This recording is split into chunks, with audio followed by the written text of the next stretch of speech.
Mumbai Tug brought to you by Sunny's World. Pune's Pride Sunny's World, life in Funshine. Resort weddings, events, restaurants, adventure wellness.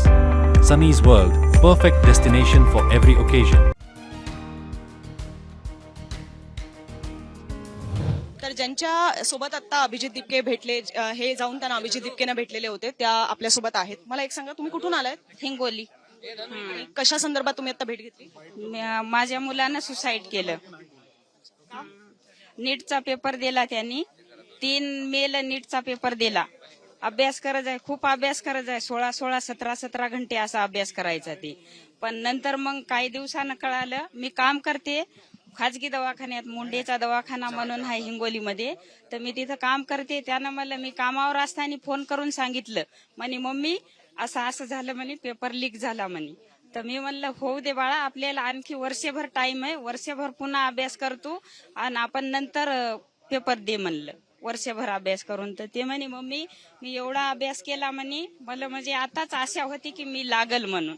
तर हे असं जर होत राहिलं म्हणे, पेपर जर लीक झाला म्हणे तर कसं होणार म्हणे. मी म्हणलं तू काही टेन्शन घेऊ नको, चांगलं होतंय, तू अभ्यास कर म्हणलं, असं म्हणलं. पण त्यानं तेव्हापासून ते लीक झाला म्हणलं, मला सांगितलं.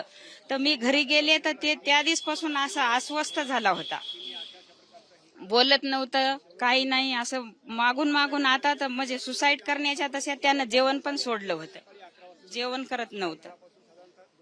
आता तुम्ही दिपकेंना भेटलात तर दिपके काय म्हणाले तेव्हा? बघू म्हणले, करू म्हणले मदत. परिस्थिती आमची नाजूक आहे, मी काम करून लेकरायचं करत होते. याच्याहून मोठा माझा मुलगा आहे, ते BAMS ला लागला याच वर्षी आणि याची तयारी चालू होती.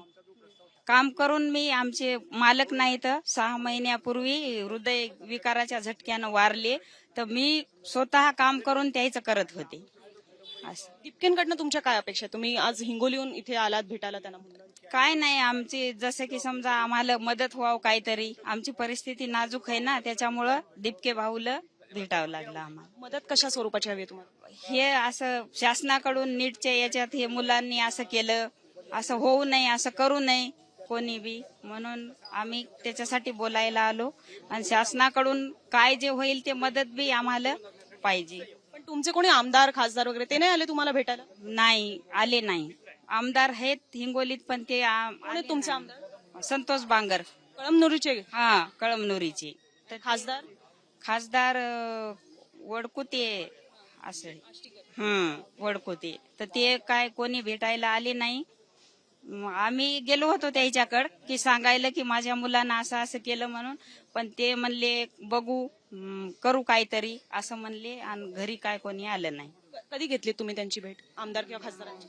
आम्ही समजा कोणाची घेतली, आष्टीकर की बांगर? नाही, संतोष बांगर. हा, कधी घेतली होती भेट? आम्ही माझ्या मुलांना तसं केलं ना, त्याच्या 8 दिवसानं. मे महिन्यातच? नाही, जून मध्ये केलं ना. हा, जूनच्या 23 तारखेला केलं त्याने. तर तिथून 8 दिवसाला आम्ही त्याच्या घरी पण गेलो होतो. त्याला सांगितलं माझ्या मुलांना असं केलं, तर म्हणले बघू म्हणले. तुम्ही नाव सांगू शकाल? तुम्ही कम्फर्टेबल आहात नाव सांगायला? कोणाचं? विद्यार्थ्याचं? हो, सांगू शकते ना. माझा मुलगा सुशील विलास ढगे.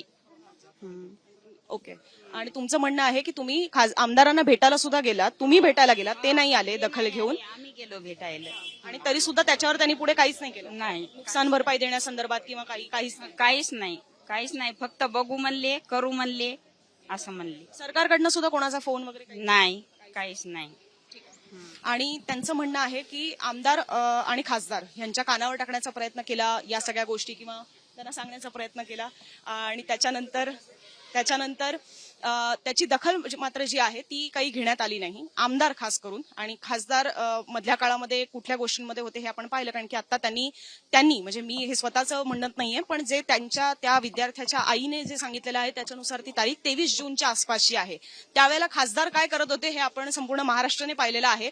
त्यावेळेला खासदारांचं पक्षांतर सुरू होतं. नागेश पाटील आष्टीकरांचा उल्लेख करायचा झाला, त्यांच्या सांगण्यानुसार नागेश पाटील आष्टीकर हे त्यावेळेला शिवसेना UBT मधनं एकनाथ शिंदेच्या शिवसेनेमध्ये गेले.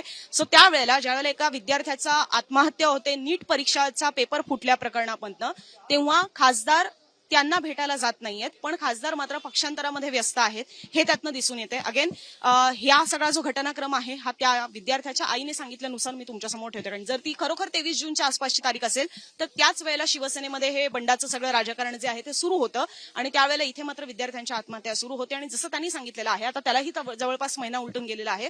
म्हणजे जरी पक्षांतरामध्ये त्यावेळेला खासदार व्यस्त जरी असले तरी त्याच्यानंतर मात्र आता जवळपास 1 महिना सरून गेलेला आहे, पण त्याही दरम्यान सरकारकडनं किंवा आमदार खासदारांकडनं कुठलीही मदत ही त्यांना मिळालेली नाहीये असाही त्यांचा दावा आहे. आणि म्हणून आज त्यांना इथे अभिजित दिपके यांच्याकडे यावं लागलेलं आहे. आणि हा प्रश्न आता ते कशा अर्थाने उचलतात हेही आपल्याला बघायला हवं. अभिजित दिपके आता सुद्धा तिथे जे पोलीस सगळे त्यांच्याकडे सुरक्षेसाठी थांबलेले आहेत किंवा तैनात जे करण्यात आलेले आहेत त्यांच्यासोबतच थांबलेले आहेत.